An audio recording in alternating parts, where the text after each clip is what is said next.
오순절에 성령님께서 제자들에게 임하셨습니다. 성령님께서 제자들로 하여금 다른 나라의 언어로 말을 하게 하셨습니다. 제자들에게 일어난 일을 본 유대인들은 하나님께서 하신 일이라며 충격을 받았습니다. 어떤 사람들은 낮부터 술에 취했다며 조롱을 했습니다. 제자들에게 일어난 일을 같이 보았습니다. 제자들이 하는 말을 같이 들었습니다. 하지만 반응은 달랐습니다. 잠시 후 베드로가 유대인들에게 자기들에게 일어난 일은 선지자 요엘이 이미 예언한 것이라고 말했습니다. 술에 취한 것이 아니라 성령님이 우리에게 임한 것이라고 말했습니다. 그리고 그 자리에 모인 유대인들에게 예수님은 하나님께서 우리에게 보내신 구주인데 너희가 우리를 구원하기 위해 오신 예수를 십자가에 못 박았다라고 말했습니다. 예수님에 대해서 말한 겁니다. 베드로가 전한 말을 들은 사람들이 괴로워합니다. 마음이 찔립니다. 그 사람들에게 베드로가 다시 이렇게 이야기합니다. 너희가 회개하여 각각 예수 그리스도의 이름으로 세례를 받고 죄사함을 받으라. 그리하면 성령의 선물을 받으리니 이 약속은 너희와 너희 자녀와 모든 먼데 사람 곧 주 우리 하나님이 얼마든지 부르시는 자들에게 하신 것이라 하고 또 여러 말로 확증하며 권하여 이르되 너희가 이 패역한 세대에서 구원을 받으라. 베드로가 전한 이 말을 들은 사람들이 회개를 합니다. 예수 그리스도의 이름으로 세례를 받았습니다. 그리고 구원을 받았습니다. 그때부터 교회가 시작되었습니다. 교회가 무엇인지 자연스럽게 알게 되는 세 가지 사실이 있습니다. 교회가 무엇인지 알면 예수님을 알게 됩니다. 예수님께서 이루신 구속 사역을 알게 됩니다. 그리고 교회가 해야 할 일이 무엇인지를 알게 됩니다. 교회가 먼저가 아닙니다. 예수님이 먼저입니다. 예수님이 계셔야 교회가 있습니다. 그래서 예수님을 알면 교회가 무엇인지 알게 되는 겁니다. 베드로가 예수님이 누구신지 말했던 것처럼 예루살렘 교회를 포함한 초대교회에서는 예수님을 아는 것이 중요했습니다. 예수님이 누구신지 아는 것이 중요했습니다. 우리는 예수님을 하나님의 아들이라고 믿습니다. 그리고 사람의 아들이라고 믿습니다. 우리를 대신해서 예수님께서 십자가에 달려 죽으셨다고 믿습니다. 죽으셨지만 3일 만에 다시 부활하셨다고 믿습니다. 그런데 이것이 그 당시 사람들에게는 믿기가 어려운 내용이었습니다. 교회 밖에 있는 사람들에게는 이해할 수 없는 내용이었고 이제 막 예수님을 믿은 이들에게도 역시 이해하기 어려운 내용이었습니다. 그 당시 사람들은 신은 사람이 될 수 없다고 생각했습니다. 그리고 사람도 신이 될 수 없다고 생각했습니다. 뿐만 아니라 신도 되고 사람도 되는 이런 일은 있을 수 없다고 생각했습니다. 무엇보다도 신이 사람을 위해서 대신 죽는 그런 일은 있을 수 없는 일입니다. 더욱이 죽은 사람이 다시 살아난다? 절대로 있을 수 없는 일입니다. 이런 이유로 많은 사람들이 교회를 비판했습니다. 특히 예수님에 대해서 비판을 했는데 교회와 사도들과 제자들이 이해할 수 없는 것들을 말했기 때문입니다. 때문에 신약 성경에 예수님에 관한 이야기가 많이 있는 겁니다.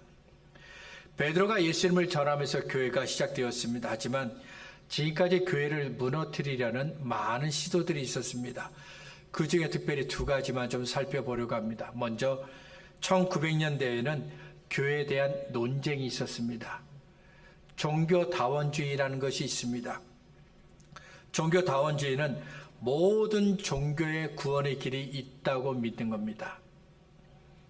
산의 정상은 하나이지만 정상까지 올라가는 여러 길이 있는 것처럼 종교다원주의도 신에게 올라가는 다양한 길이 있다고 믿습니다. 그래서 사람들이 믿는 신에 따른 모든 종교들을 다 인정합니다. 종교다원주의가 교회를 공격했습니다. 다른 종교에도 구원이 있다며 교회를 향해 다른 종교, 다른 신들과 어울리는 교회가 되라고 공격을 했습니다. 세상을 미워하지 말고 세상과 타협하는 교회가 되라며 공격을 했습니다. 이런 종교다원주의의 공격 때문에 교회는 교회가 도대체 무엇인지 진지하게 고민을 했습니다. 코로나 바이러스로 인한 팬데믹은 교회에 대한 전통적인 생각들을 다시 생각하게 만들었습니다. 교회는 모여서 예배해야 합니다. 교회는 모여서 친교를 나누어야 합니다. 교회는 모여서 배워야 합니다. 또한 교회는 모여서 복음 전하는 일에 힘써야 합니다. 하지만 팬데믹으로 인해 교회는 모이지 말라고 공격을 받았습니다. 성도의 교제를 공격받았고요. 배우기 위해서 모이는 것도 공격받았습니다. 지금은 우리의 생존이 더 중요하다며 복음 전하는 일을 하지 말라고 공격받았습니다. 그때 많은 교회들이 혼란을 겪었습니다. 무엇이 더 중요한지, 무엇이 더 우선인지 몰라서 당황했습니다. 무엇을 선택해야 할지 몰라 당황했습니다. 왜냐하면 교회가 무엇인지 몰랐기 때문입니다. 교회가 무엇인지 알았다면 안전을 위해서, 건강을 위해서 모이면 안 된다고 해도 놀라거나 당황하지 않을 수 있습니다. 교회가 무엇인지 알고 있다면 코로나 바이러스로 모두가 어려움을 겪고 있을 때 교회가 무엇을 해야 할지 알 수 있기 때문입니다. 오늘 우리가 함께 읽은 고린도전서 3장 10절과 11절은 교회에 대해서 말씀합니다. 지금 바울은 고린도 교회 안에 있는 분열이라는 문제를 다루고 있습니다. 많은 문제가 있지만 특별히 분열이라는 이 문제를 가지고 집중적으로 다루고 있습니다. 한두 마디 하고 끝내는 것이 아니라 꼬리에 꼬리를 물며 계속해서 분열을 다룹니다. 이런 바울의 모습은 마치 무슨 말을 하는지 내가 이제 알겠습니다. 이제 그만하라고 해도 뒤를 졸졸 따라다니면서 도대체 무엇이 잘못되었는지, 왜 잘못되었는지를 꼬치꼬치 따지는 것처럼 보입니다. 바울의 모습이 실제 그래요. 근데 바울이 이렇게 하는 이유가 있습니다. 교회가 그리스도의 터 위에 세워졌기 때문입니다. 10절과 11절을 다시 읽어보겠습니다. 내게 주신 하나님의 은혜를 따라 내가 지혜로운 건축자와 같이 터를 닦아두매 다른 이가 그 위에 세우나 그러나 각각 어떻게 그 위에 세울까를 조심할지니라. 이 닦아둔 것 외에 능히 다른 터를 닦아둘 자가 없으니 이 터는 곧 예수 그리스도라. 집이나 건물을 지으려면 좋은 땅이 필요합니다. 마찬가지로 교회를 세우려면 좋은 땅이 필요합니다. 예수 그리스도라는 좋은 땅이 필요합니다. 예수 그리스도 위에 교회를 세워야 합니다. 그래야 교회가 되는 겁니다. 마태복음 16장을 보면 예수님께서 가이사랴 빌립보에 가십니다. 그리고 제자들에게 물으십니다. 사람들이 나를, 인자를 누구로 하느냐? 사람들이 나에 대해서 뭐라고 하느냐?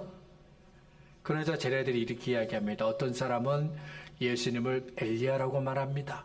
어떤 사람은 세례 요한이라고 말합니다. 어떤 사람은 예레미야나 혹은 선지자 중에 한 사람이라고 대답합니다. 예수님께서 다시 제자들에게 물으셨습니다. 그러면 너희는 나를 누구라 하느냐? 다른 사람들은 그렇게 생각하는데 너는 나를 누구라 생각하느냐?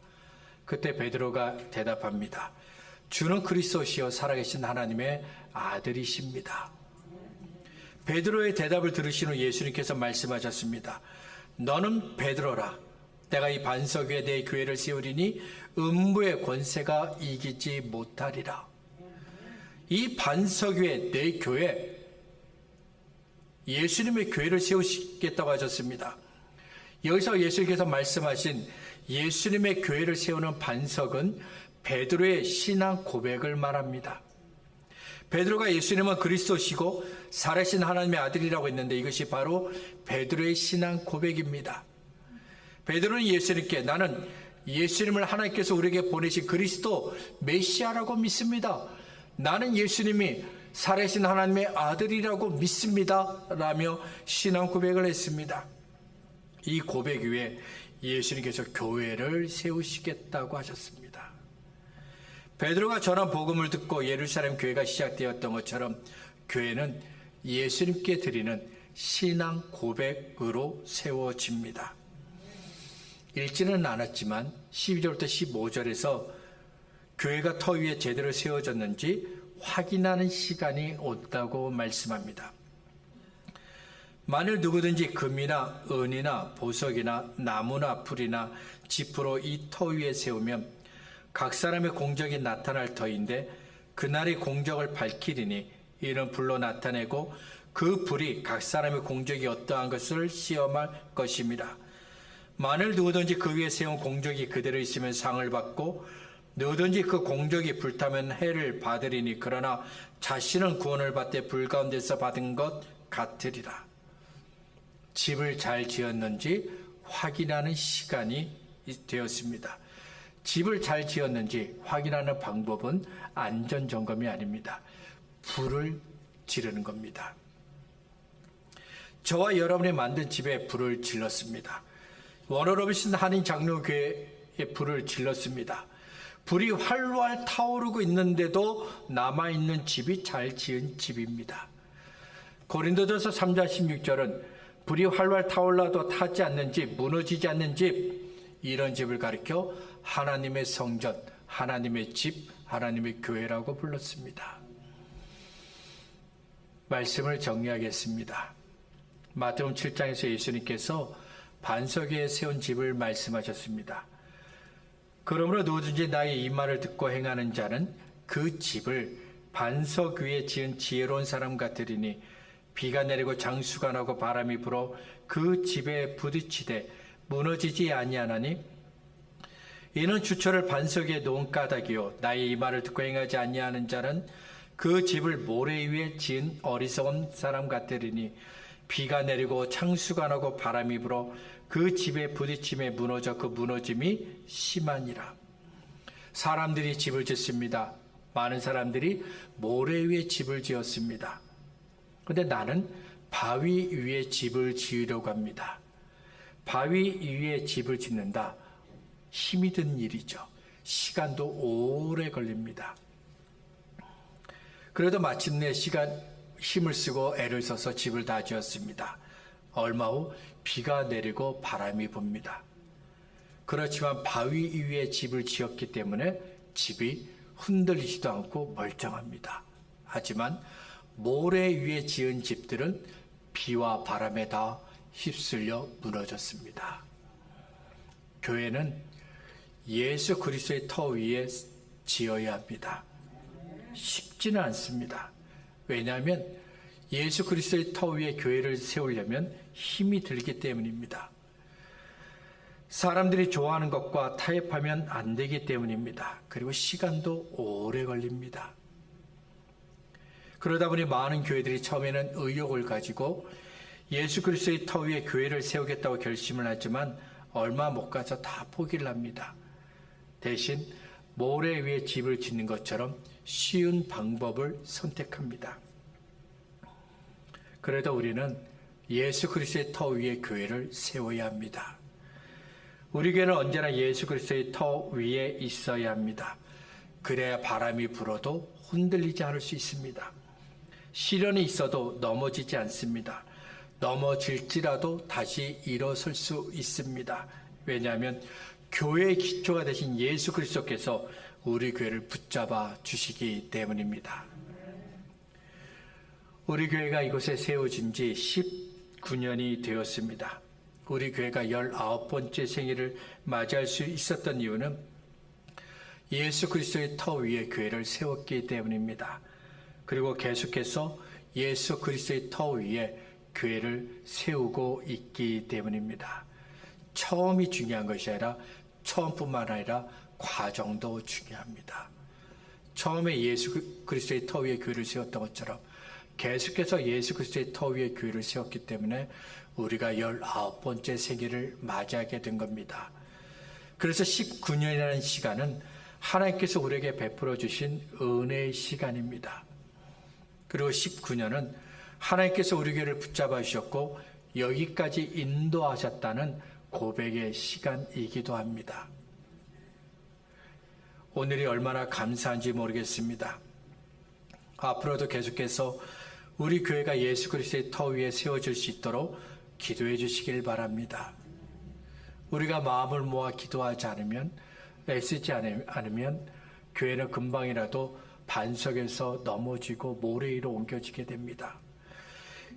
우리 교회가 언제나 예수 그리스도께서 다스리시는 교회, 예수님께서 인도하시는 교회가 될 수 있도록 기도해 주시기를 바랍니다. 처음 세울 때 눈물로 기도했던 것처럼 계속해서 우리 교회가 예수 그리스도의 터 위에, 믿음의 고백 위에 계속해서 세워질 수 있도록 여러분 이것을 위해 마음 써주시고 기도해 주시길 바랍니다. 혹시 중간에 우리의 예수 그리스도의 말씀이 아니라 다른 생각이 우리 교회를 세우려는 그런 시도가 있다면 거절하시고 언제나 우리 교회가 하나님만 주목하고 예수 그리스도만 주목하고 예수의 교회가 될 수 있도록 언제나 힘써 주시고 기도해 주시는 저와 여러분 될 수 있기를 바랍니다.